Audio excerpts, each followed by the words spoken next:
ಹೇ ಶಾರದೆ ದಯ ಪಾಲಿಸು, ಈ ಬಾಳನು ಬೆಳಕಾಗಿಸು.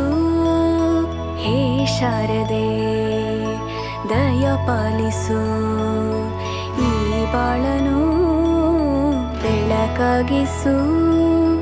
ನಾಳೆಗಳ ದಾರಿಯಲಿ ನಂಬಿಕೆಯ ನೆಲೆಯಾಗಿರಿಸು, ಮುನ್ನಡೆಸು. ಕೈ ಹಿಡಿದು ನಾವಾಡೋ ಪದ ಪದದಲ್ಲೂ ಸಂಚರಿಸು.